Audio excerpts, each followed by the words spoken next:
Assalamualaikum warahmatullahi wabarakatuh. Waalaikumsalam warahmatullahi. Alhamdulillahirabbil alamin. Wassalatu wassalamu ala asyrafil anbiya'i wal mursalin wa ala alihi washabbihi ajma'in. Syukur dan puji kita serahkan kepada Allah Subhanahu wa taala. Salawat dan salam untuk junjungan kita Nabi besar Muhammad sallallahu alaihi wasallam.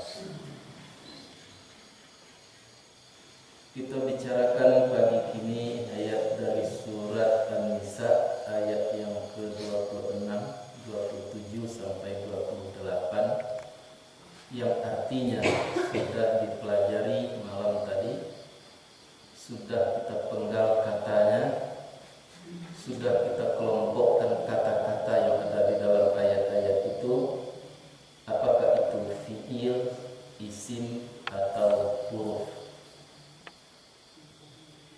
Nah, maka arti dari ayat tersebut, a'udzubillahi minasyaitonirrajim, berlindung aku dengan Allah dari perdayaan syaitan yang terkutuk. Yuridullahu liyubayyina lakum wa yahdiyakum sunanal ladzina min qablikum. Menghendaki Allah supaya menjelaskan ia untuk kamu dan menunjuki ia akan kamu akan jalan-jalan orang-orang dari sebelum kamu, dan menerima tobat ia atas kamu, dan Allah Maha mengetahui lagi Maha bijaksana. Dan Allah menghendaki bahwa menerima tobat ia atas kamu, dan menghendaki pula orang-orang yang mengikut akan syahwat mereka, bahwa kamu itu lari akan sempurna lari yang besar atau berpaling. Menghendaki Allah bahwa meringankan ia daripada kamu, dan diciptakan manusia itu hal keadaan lemah. Nah, itulah arti ayat. Nah, kalau kita amati ayat itu, Allah itu mempunyai kehendak yang positif terhadap manusia. Pertama sekali, Allah itu ingin menjelaskan. Yang ingin dijelaskan oleh Allah Subhanahu wa taala itu adalah ayat-ayatnya. Kalau kita berbicara tentang ayat Allah Subhanahu wa taala itu dua macam. Ada ayat itu yang disebut dengan ayat-ayat qauliyah. Qauliyah itu artinya perkataan. Jadi ayat-ayat yang sifatnya perkataan, itulah Al-Quran, atau perkataan-perkataan lain seperti sunnah Rasul, itu termasuk beberapa kelompok qauliyah. Kemudian ada ayat itu yang disebut dengan ayat kauniyah. Kauniyah itu berasal daripada kata-kata kana, yang ada. Nah, jadi seluruh yang diciptakan oleh Allah Subhanahu wa taala itu adalah ayat. Inna fi khalqis samawati wal ardh la ayat wa ikhtilafil laili wan nahar la ayatin li ulil albab. Bahwa sesungguhnya ciptaan langit dan bumi dan pergantian siang dan malam seluruhnya itu adalah kauniyah. Itu adalah menjadi ayat bagi orang-orang yang mempunyai akal. Pertanyaan selanjutnya adalah ayat. Ayat itu bahasa kitanya adalah bukti atau tanda. Ya. Jadi rupanya segala sesuatu itu adalah berfungsi sebagai tanda. Itu fungsi utama dari segala sesuatu yang disebut dengan ayat kauniyah atau kauniyah tadi.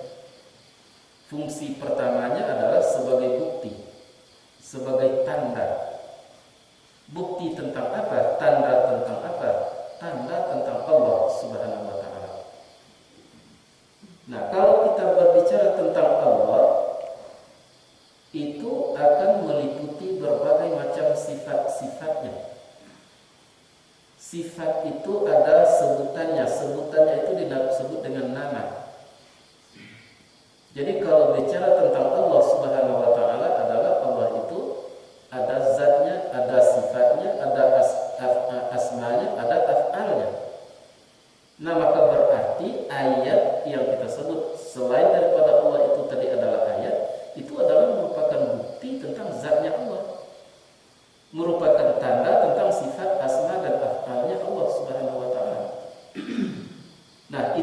yang ingin dijelaskan, itulah yang dijelaskan oleh Allah Subhanahu wa taala untuk kamu.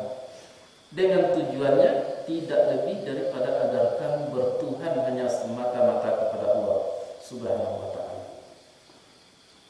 Nah, semakin dilihat berbagai macam peristiwa yang terjadi di permukaan bumi, harapan agar kamu dapat melihat di situ kebesaran Allah Subhanahu wa taala, zatnya, sifatnya, asma dan af'alnya. Akhirnya akan jatuhlah sesuatu perasaan ke dalam hati bahwa la ilaha illallah, tidak ada Tuhan kecuali Allah Subhanahu wa taala. Jadi tidak ada seorang hamba pun yang tidak diingini untuk seperti itu oleh Allah Subhanahu wa taala. Dan itu sudah dijelaskan, sudah dibuktikan melalui ayat-ayatnya. Tapi manusialah yang tidak mau atau tidak mau untuk melihat, memperhatikan, menganalisa ayat-ayat itu, sehingga mereka tidak kunjung sampai merasakan keagungan Allah Subhanahu wa taala. Akibatnya mereka itu masih tersandung, masih tersandar kepada selainnya Allah Subhanahu wa taala, dengan kata lain adalah syirik. Tidak seketik yang diciptakan Allah Subhanahu wa taala itu berbagai macam peristiwa, pergantian siang dan malam. Ayat bukti bahwa Allah itulah yang kuasa, Allah lah yang agung. Begitu juga yang menyangkut dengan manusia, ada manusia jahat, itu sebetulnya bukti tentang kuasa Allah. Ada manusia itu yang baik, itu adalah dari Allah Subhanahu wa taala. Kita sudah sampaikan bahwa yang baik dan buruk itu adalah dari Allah. Lalu persimpangannya maka terjadi baik dan buruk itu tergantung kepada pengetahuan manusia, pemahaman manusia, ilmu manusia. Itulah kalau ilmunya, pemahamannya itu buruk, maka tersimpanglah kepada yang buruk. Qadrat iradat yang diberikan Allah Subhanahu wa taala tadi. Tapi kalau ilmu dan pemahamannya itu baik, maka jadilah mereka tadi menjadi baik. Jadi tersimpangnya antara buruk dengan baik adalah di manusia. Ya, yang pada pokoknya adalah seluruhnya itu adalah dari Allah Subhanahu wa taala. Qadrat dari Allah, iradat dari Allah, segalanya dari Allah Subhanahu wa taala. Nah, disitulah peran ilmu dan pengetahuan. Utamanya ilmu pengetahuan yang benar itu adalah sampai mereka itu mampu membuktikan tentang kebesaran Allah, mengenai zat, sifat dan asmanya atau af'alnya melalui ayat-ayat yang ada. Gitu. Nah, manusia-manusia baik itu adalah Muhammad SAW, kunci pokok keteladanan. Laqad kana lakum fi Rasulillahi uswatun hasanah. Sungguhnya telah ada di diri Muhammad itu contoh teladan yang baik, itu yang paling baik manusianya dari Allah Subhanahu wa taala. Kalau yang buruknya seperti Abu Jahil, Fir'aun dan lain sebagainya, itu juga dari Allah. Tapi kesalahan mereka sendiri akhirnya mereka menjadi buruk. Nah, berbagai macam peristiwa yang terjadi dicontoh, diikuti yang baik apabila bagi mereka jelas bahwa itu baik. Jadi banyak orang yang tidak mau mengikut Muhammad SAW. Mengapa? Karena tak jaleh dia baiknya Muhammad SAW. Bagi orang-orang yang sudah nyata bagi dirinya itu, sudah jelas oleh mereka bahwa Muhammad itulah suri teladan yang baik, lalu dia mengikut.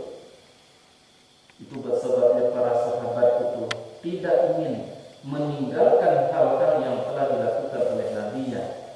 Harus dia berbuat, harus dia contoh dan dia lakukan apa yang diperbuat oleh Nabi, terutama Muhammad SAW. Ada suatu kisah. Pada suatu waktu Abu Bakar Siddiq setelah matinya Muhammad SAW berkunjung ke rumah anaknya sendiri, janda Muhammad SAW, yaitu Siti Aisyah. Nah, lalunya bertanya kepada Siti Aisyah, wahai anakku, apakah gerangannya perbuatan yang dilakukan oleh Rasulullah yang belum aku lakukan? Kalau menurut aku sepenuhnya aku sudah lakukan apa yang dilakukan oleh Rasulullah. Kalau Rasulullah SAW itu bangun malam, aku pun sudah bangun malam sesuai dengan kemampuanku.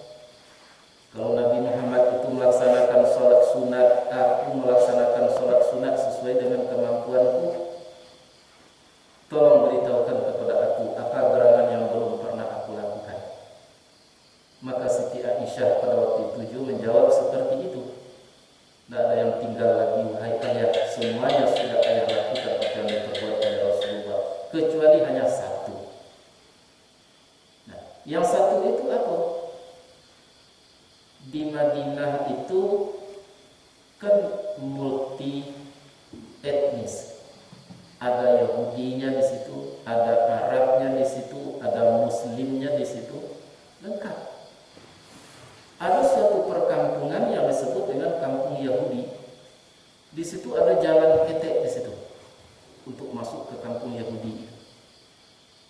Nah, maka Nabi Muhammad SAW pernah jalan-jalan ke situ, ditemui seseorang buta di tengah jalan yang sangat sepi sekali. Minta sedekah, minta. Caranya meminta adalah mengambil hati orang-orang Yahudi. Cara mengambil hati orang Yahudi itu hanya satu saja, apa? Cacik Muhammad. Makanya di tengah jalan itu selalu mengatakan seperti itu, mencacik Muhammad, menghina Islam, menghina agama Muhammad. Agar orang-orang Yahudi mau tertarik untuk memberinya. Sesampainya Nabi Muhammad di tempat itu, memang seperti itu terjadi. Menghina Muhammad SAW, menghina Islam. Tapi orang buta tadi diberi oleh Nabi, dibelai dari kepalanya sampai ke punggungnya, kemudian diberi. Akhirnya tiap hari Nabi tadi mengantarkan susu kepada orang yang semacam itu. Pendek cerita sampai Nabi Muhammad wafat. Nah, di waktu Nabi Muhammad wafat, itulah yang belum ayah lakukan. Maka Abu Bakarlah yang menggantikan perbuatan yang seperti itu. Nah, di waktu Abu Bakar menggantikan perbuatan Rasulullah yang seperti itu, tentu tidak. Walaupun si buta, tapi ada mempunyai sesuatu indera lain. Berbeda dengan belayan Rasulullah dengan belayan Abu Bakar tadi berbeda. Akhirnya bertanyalah si buta tadi kepada Abu Bakar, ya, wahai, siapa anda yang sebenarnya? Lalu dijawab oleh Abu Bakar, orang yang selalu mengantarkan makanan, susu, roti kepada anda tiap hari. Tidak, jawab Abu Bakar. Mengapa? Tidak seperti ini belayannya kepada aku. Aku diusap dari kepalaku sampai ke bawah. Aku dipegang, tanganku dipegang, disalami. Tidak seperti tangan anda. Tangan dia tidak seperti tangan anda. Tangan anda kasar, tangan dia halus. Nah, maka disampaikanlah oleh Abu Bakar bahwa aku adalah Abu Bakar. Sedangkan yang mengusap-usap anda sebelum ini adalah orang yang sudah meninggal. Itulah Muhammad SAW. Nah, terjadilah menangis pada waktu itu orang buta tadi. Akhir-akhirnya menyesali akan kesalahan dan perbuatannya. Balik kepada persoalan tadi. Itu seluruhnya adalah dari Allah Subhanahu wa Ta'ala. Mengapa Muhammad seperti itu perbuatannya dari Allah? Mengapa Abu Bakar berbuat seperti itu dari Allah? Itu seluruhnya adalah merupakan penjelasan tentang keagungan Allah Subhanahu wa Ta'ala. Tidak seluruh orang yang mampu melakukan seperti itu. Tidak semua orang yang berkesempatan untuk berlaku seperti itu. Itu adalah dari Allah Subhanahu wa Ta'ala. Jadi artinya Allah Subhanahu wa Ta'ala itu memang tidak henti-hentinya, terus menerus sampai kapanpun mengadakan penjelasan tentang dirinya sendiri terhadap umat manusia. Nah, maka untuk itu berhati-hatilah melihat, berhati-hatilah menatap, sehingga apa yang kita lihat hendaknya tampak keagungan Allah Subhanahu wa Ta'ala. Apa yang kita tetap semakin nyata keagungan Allah Subhanahu wa Ta'ala. Zat tadi, sifat, asma dan af'alnya Allah Subhanahu wa Ta'ala. Itu yang diinginkan oleh Allah Subhanahu wa Ta'ala. Nah, tinggal bagi kita manusia sampai di mana kemampuan kita untuk mengambil sesuatu itu agar dapat menjelaskan tentang Allah Subhanahu wa Ta'ala, itu urusan kita. Mengapa disebut itu urusan kita? Karena kita sudah diberi kemampuan untuk itu, namanya akal. Nah, dengan akal itulah kita akan melihat ciptaan Allah tadi. Dengan akal pula kita akan melihat ayat-ayat qauliyah. Kita perhatikan, kita bayangkan apa yang terkandung dalam kata per kata, apa yang tersimpan dalam ayat per ayat, faedah apa yang disebutkan oleh Allah. Kadang-kadang Allah itu memberikan kata-kata kiasan. Masaluhum kamasalil ladzi istawqada nara. Perumpamaan mereka adalah seperti orang-orang yang menyalakan api, penuh dengan ayat, penuh dengan penjelasan. Tapi manusia itulah yang kadang-kadang tidak mau menerima penjelasan itu, atau tidak mampu untuk menerima penjelasan itu. Jadi ada dua yang harus kita penuhi, mau je, mampu je.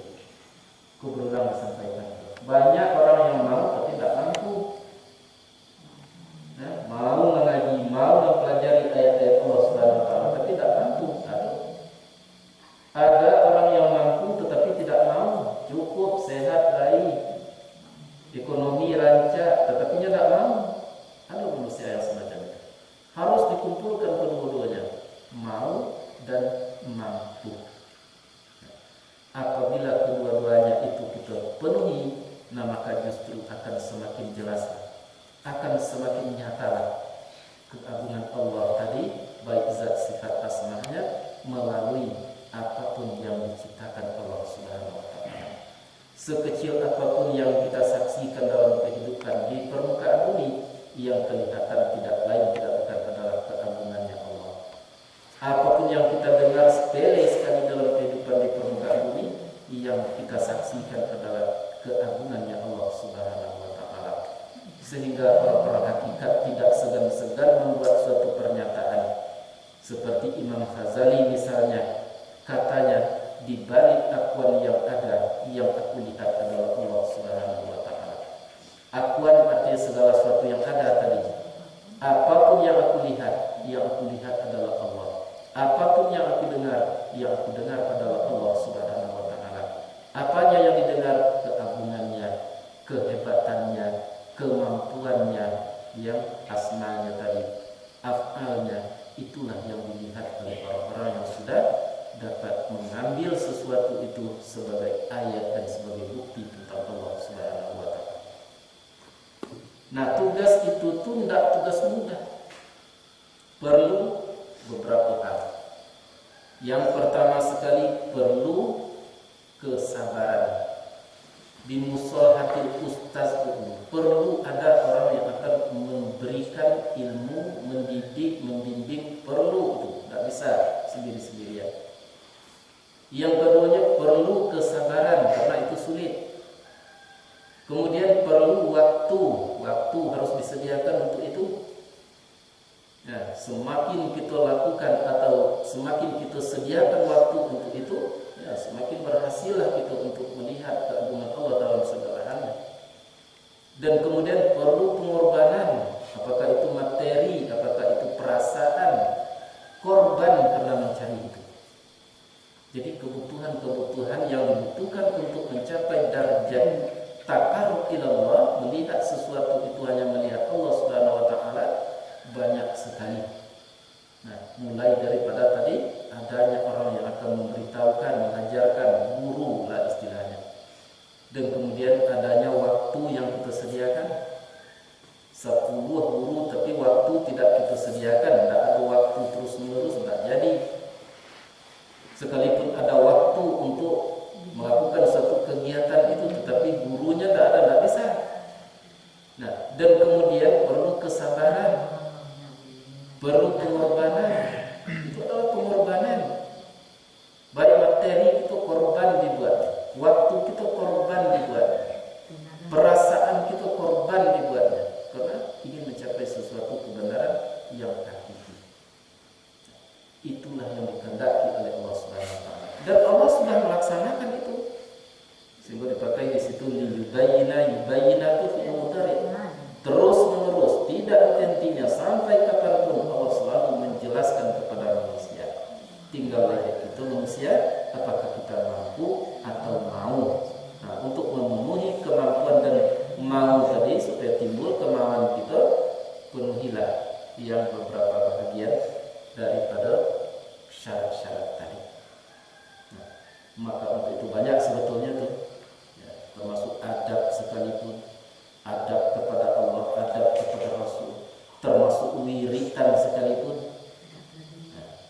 wirid itu kalau bahasa kitanya itu pengertian wirid kan mengaji seperti yang gini.